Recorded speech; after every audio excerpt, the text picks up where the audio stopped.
Okay, you guys, video 2, we're going to talk about accreditation and, a couple other things like scope of practice and things like that. So every dental hygiene program has to be accredited. And if you were to open a brand new dental hygiene program, you have to go through the accreditation process within, I want to say it's like 1 or 2 years. And if you don't meet one of the requirements, they write it up or whatever, and then you have to show, make changes and show that you meet it now. Okay. So for example, we went through accreditation right before I was hired at Dallas College. And one of the things that they said was that at that time, the faculty all had like one room that was basically their offices. And the accreditation process dinged us for saying, the faculty need to have a quiet place that they could meet with students and, have meetings and things like that. So at that point, they started building offices for everyone. So we were actually kind of glad because it forced the school to build offices for us. So anyways, there's just things like that we're going to talk about. When you go through accreditation, you have to have artifacts or show how you're meeting each of the different requirements. Okay, so let's go through some of the requirements. Now, mind you, these ones that we're going to go through are specifically focused on students and patient care and things like that. So this is talking about section 2, but there's actually 6 different categories that we have to show that we're competent of. One of them kind of talks about faculty. One of them talks about like the different spaces, like office spaces, radiology, lab spaces, things like that. So you can see how there's lots of different things, but let's just kind of get into these. This is Competency 212, and it's basically saying we have to see a wide variety of different types of patients, okay? So when we get to class, I want you guys to think about this as I'm talking and think about how we are meeting these requirements and what kind of artifacts we would use to prove that, okay? Dental Hygiene Competency 213, this talks about the process of care, that whole ADP thing that we're talking about, How are we doing our assessments? Are we coming up with care plans? Are we evaluating our treatment? That would be Competency 213. 214 says that we have to see all different phases of disease. We can't just see all easy patients and we can't see all hard patients. So now that we have our AAP classifications, we are making adjustments so that we're showing that we're seeing, all the stages and grades of classifications. 215 talks about communication skills with different populations and different members of the health team. So this could be the interprofessionalism that we talked about. Also talking about people who maybe don't speak your same language. How are you going to speak with them? So we have to show that competency. Okay, this is talking about community. So we have a whole course developed that you guys are taking this semester, yay, talking about how we are going to play an emphasis and a role within the community and public health. 217 talks about medical emergencies. So we do a big demonstration, that first semester. I don't know if you guys remember doing the role playing with that. And then, it's kind of emphasized throughout your curriculum later throughout the years. 219 talks about reasoning, decision-making, and being able to use those critical thinking skills. So we have to talk about how we teach you guys to do that. 220 talks about OSHA. Well, no, it doesn't talk about OSHA. It talks about applying legal and regulatory concepts to oral health care services. So this class talks a lot about legal and regulatory concepts. But it also, when you think about that, it talks about how we are applying OSHA, how we are applying HIPAA. What safeguards are we using so that we know that our students are not, using patient information incorrectly. And then 2, 21, 22, 23. This is talking about teaching you guys the ability to think and analyze scientific evidence so that when you graduate, you continue to learn and progress in the field, right? What I learned 24 years ago is not the same things that are being taught now. But if I stayed in that space, then that's a problem if I don't have the skills to keep growing and keeping current on the evidence.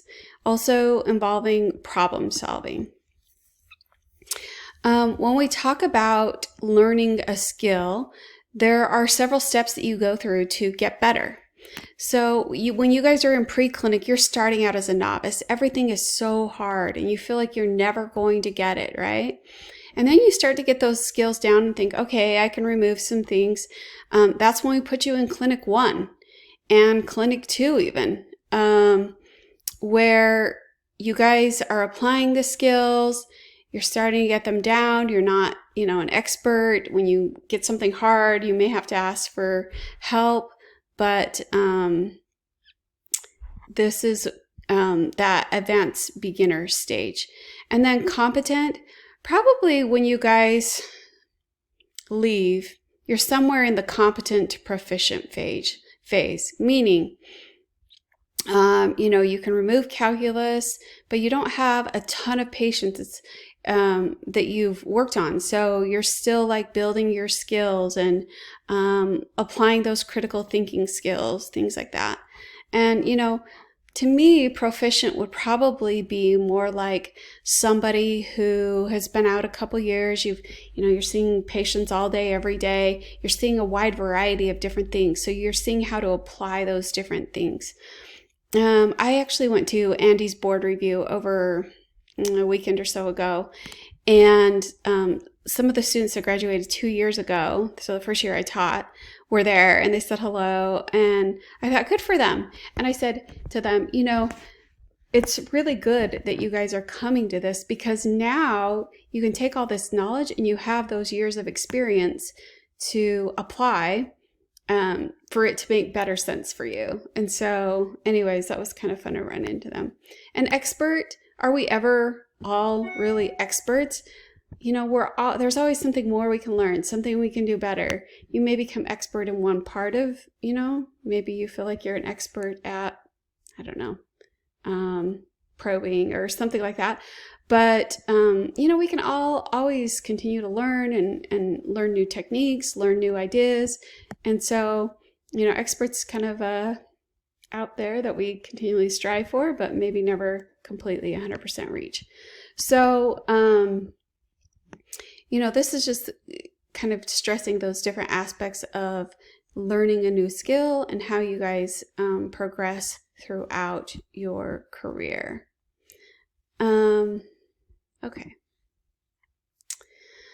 So the standards for clinical dental hygiene practice are that whole ADPED process again. So when you're in school, we really focus on these steps so that when you get out of practice, you understand how to apply them and be proficient in taking somebody through a process of care. Professional traits that you might have and are desired in a dental hygienist is honesty and integrity. You want to be able to be trustworthy so people can trust what you're saying. Caring and compassion. I had hygienists in my program who graduated, and they had those technical skills down, but their personality, it wasn't a caring, compassionate personality. It wasn't friendly. And they had a hard time getting a job because, dentists don't care as much about, well, they do care that you have technical skills, but what they're really looking for is somebody that's going to grow their practice by having patients that really enjoy having them around. You need to be reliable and responsible, do what you say you're going to do, follow through. Maturity and self-analysis. One thing that's really important is making sure that you can take feedback and learn from it and get better rather than get defensive. Loyalty to patients, to the practice, interpersonal communication, that kind of goes along with that caring and compassion that I was talking about, but also being able to interact with your boss and communicate your needs. Tolerance for others, even people that are grumpy or difficult or maybe have different beliefs than you. We need to have tolerance for everyone, and respect for yourself. Make sure that you're giving yourself self-care and enough sleep, exercise, things like that. So as far as legal requirements for the dental hygienist, we have to follow the law that is set by the Texas State Board of Dental Examiners. So we're going to examine that more thoroughly in an upcoming chapter. But ignorance of a law or code does not excuse non-compliance. So just because you're not aware of it, that's your fault. You should know the laws that relate and pertain to you. Okay, the scope of practice for the dental hygienist. So this is saying what we can and cannot do. And every state is going to be a little bit different. All states do have a regulatory board for dentistry. And as far as changes, what kind of things often will encourage change? A lot of it is access to care. That's a big thing for lawmakers that they feel is important. Making sure that the health care needs of all their constituents are being met. That's a big deal. Additionally, the goals of the professional associations. Right now, ADHA is focusing on license portability, which is being able to go from state to state. And TDHA, we're still fighting for that local anesthesia. So that can kind of regulate what kind of changes are made. And this is the summary. So we will go ahead and end here. I'll let you guys read through that. So those are the two PowerPoints for this chapter. So I will see you in class.